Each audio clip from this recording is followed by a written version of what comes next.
Hey guys, we are in the basement, and today we're going to talk about a game that was released in 1988. Now this game actually isn't even a video game. This game is a dartboard. And you know what? I used to play these electronic dartboards in the bars all the time in the 90s, especially with my wife when we were dating. And if you guys were in the bars in the 90s, these dartboards were everywhere. And this is the Arachnid English Mark Darts Super 6 Plus 2.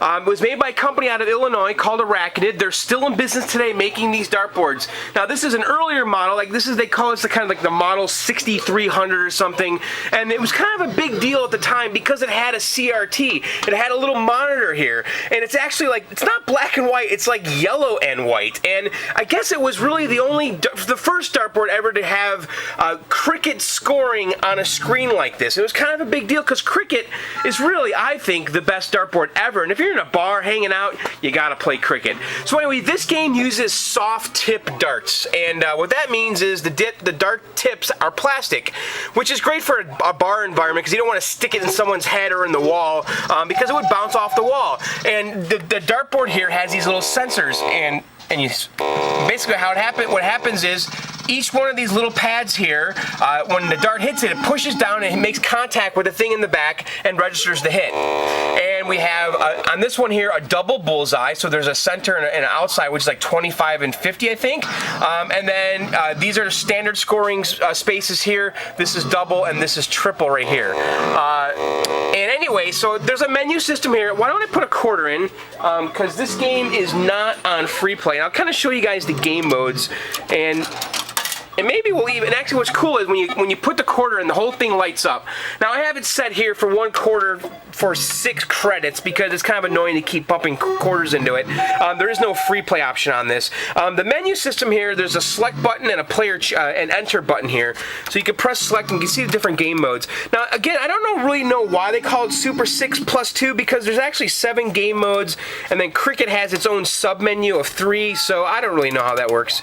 You can go instructions and you can see the instructions for each one. But the game modes here are 301, open in, and open out. And what that means is each player is going to start with 301 points, and you want to count down to 0, and the first one to get exactly to 0 wins. And it says open in and open out. What that means is that you could start your turn with any dart hit, and you can close your turn with any dart hit.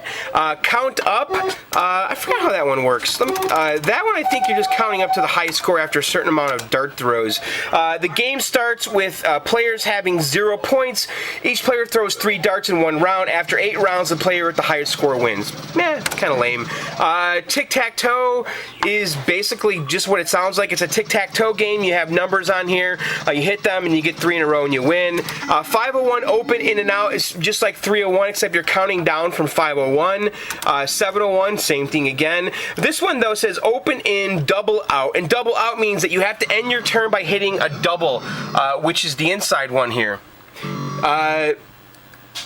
Is it? Yeah. I'm sorry. The double is actually the outside ring. Sorry. The inside is triple. The outside is double. And these are singles right here. This 301 double in, double out is just that you're counting down from 301. However, it doesn't start counting down till you hit a double, and you have to go out with a double. And it makes it pretty hard. So let's say you have like 4 points left. That means you have to get a double 2, which is right here, to end the game. So kind of a bitch. And then for me, where it's at is cricket. If you've never played cricket, I'm going to kind of show you how it plays. We're going to play there's actually 3 different versions of cricket here. Standard cricket has you earning points on the spaces that you close. Cutthroat cricket has you adding points to your opponents, and the lowest score wins. And then team cricket is basically just that. Player 1 and player 3 are on a team, and player 2 and player 4 are on a team. So let's start cricket. And I'm going to select 2 players since you cannot select 1 player in cricket. And I'm going to set up the tripod here and maybe try to show you guys how this game plays. But let me just tell you basically the object here. So it says player 1, and we have 20 through 15 and then bullseye. And how this works is you need to get 3 of each of these. And the first person to do that and have the highest score wins. So for instance, on 20, if I were to hit like a double 20, that would count as 2. So if I were to hit this, I would score double 20, and then I would have an X down here. And then all I need then is to get a single 20, and then it would put like a circle around it, and now I've closed 20s. Now if my opponent hasn't closed 20s yet, I can keep hitting 20s and getting points here. And that's kind of the object of the game, because you want to start closing things and then also start racking up points. And then the person who closes everything, and meaning you get 3 20s, 3 19s, 3 18s, etc., and 3 bulls, and has the highest score wins the game. It's actually an ingenious game. But let me set up the tripod, and I'm going to try to kind of show you guys how to play this, but I don't know if it's going to really work in this format, but we'll give it a shot. One more thing I want to show you guys before I start here. There's these icons here that light up. Right now, throw darts is lit, and this is actually very important when you're playing the game, because it gets a little confusing if you're supposed to throw the darts now, whose turn it is. So if you look here, it says it's player 1's turn, and they want to throw the darts. Now after I throw 3 darts, it's going to go to here, remove darts, and then what you do is you come up to the machine and you press player change when your turn's over, and then it's going to, and then you basically it's going to start flashing remove darts, and you have like a few seconds to remove all 3 darts, and then once you do, then it switches to the next player. Alright, so, and also I want to show you here, on the ground here, I have this little sticker, and it says, the bull starts here, and the idea here is you're supposed to put your toe on here, and I have this set to regulation, which is 7 feet and 9 1/4 inches from that line to the bullseye. And then the bullseye itself is supposed to be 5 feet 8 inches from the floor, if I remember correctly. And then if you were to draw a straight line from the bullseye all the way to that line, it would be 9 feet 7 1/2 inches. So we have 7 feet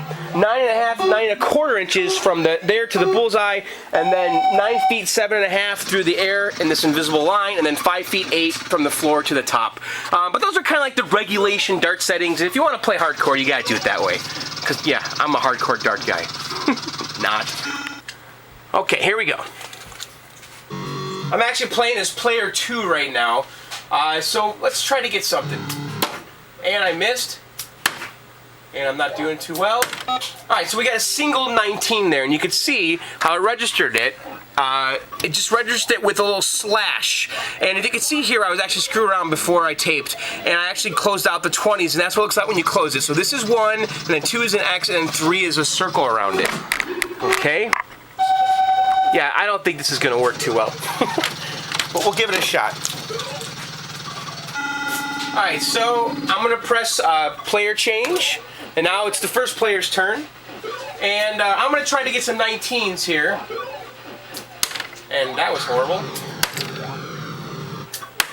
Oh, and I registered a 16.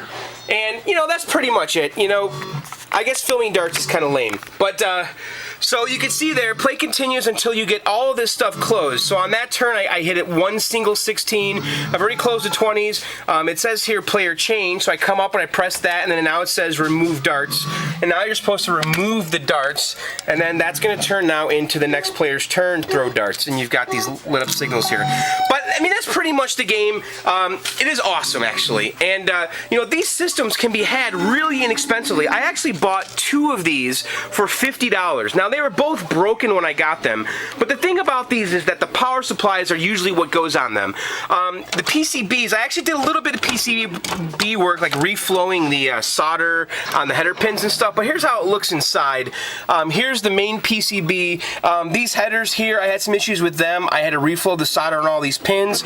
I actually updated the ROMs to the latest version. There is a battery-backed RAM right here. This is a Dallas RAM. And actually, you can put in like a custom greeting on here. So mine says John's Arcade. It's actually pretty cool. They call it the Spider Rider. And what you do is you actually use each, when you're in this mode, now I can show it to you.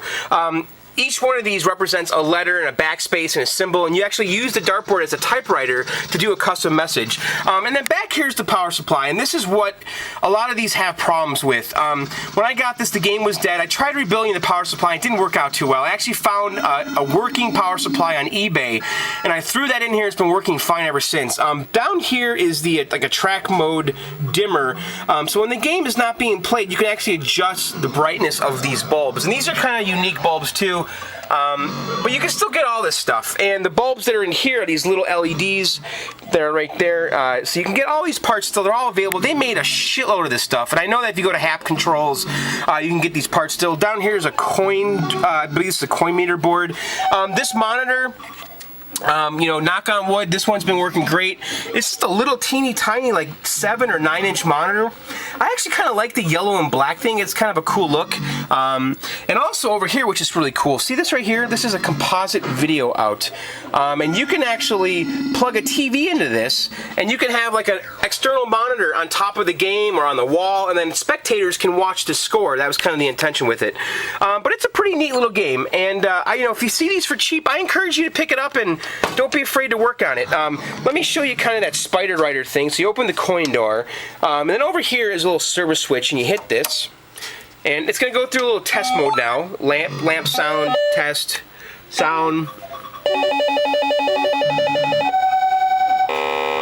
Okay, it's going to do its thing. It's testing everything.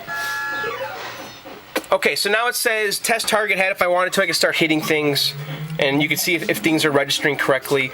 Sometimes you'll get tips stuck in these, and it'll be constantly registering a hit, and it will really screw the game up. They actually make little tip removers, because if a tip breaks off one of these little circles, it's kind of hard to get out. You can get out with pliers sometimes, or you can push it through the other side. So it says here, press test for setup screen, or press enter for text inputs. So let's do that. I'm going to press enter. I'm going to show you guys kind of the spider rider, and you can see that why they call it that. This little spider is your cursor, and I have it set up to say John's Arcade. Now if I come up here and I start pressing these, I can actually start moving this around. So if I could press this and move the cursor down, and I can come over here, and I can start typing things. Now 20 is A, so I can keep 19 as B, and that's basically how you could do like a custom screen. So I have it set up to say John's Arcade, so every time you come here to play, and during the attract mode, it's going to cycle through the screens, and eventually it's going to come to one that says John's Arcade. So you can customize it any way you want, and that's probably a cool feature for a bar back in the day. You know, they wanted to say Joe's Sports Bar or whatever. But that's pretty much it. Here's a little coin rail where you put quarters in, which is kind of nice. You know, back in the day, you know, you want to come up here and put a quarter and say, hey man, I got the next game, my quarter's there. But anyway, that's it. That's the Arachnid Super 6 Plush 2 English Mark Darts. And like I said, you know, you can find these things cheap, 25, 50 bucks broken, and they're pretty simple. They're not hard to work on. And you can find parts on eBay. I really like the unit. Like I said, my wife used to play this game a lot back in the day, and it's really a lot of fun. I personally prefer this over traditional steel tip darts because I like the fact that it keeps score. And cricket's kind of not a complicated game to score, but it's an involved game to score. And the fact that this keeps track of it for you just makes it that much more fun. So anyway, guys, there you have it. That is English Mark Darts. Hope you guys are enjoying the videos. If you are, you know what? Click on that little subscribe button. And you'll get a little email alert every time I upload a new video. And I try to do that every Sunday. And also check me out at johnsarcade.com, my website, my blog. There's a forum there. And also check out my podcast, which is live every Tuesday at 9 p.m. at allgames.com. That podcast is called Video Game Outsiders at videogameoutsiders.com. Anyway, guys, there you have it. Thanks for watching, and we'll see you next time.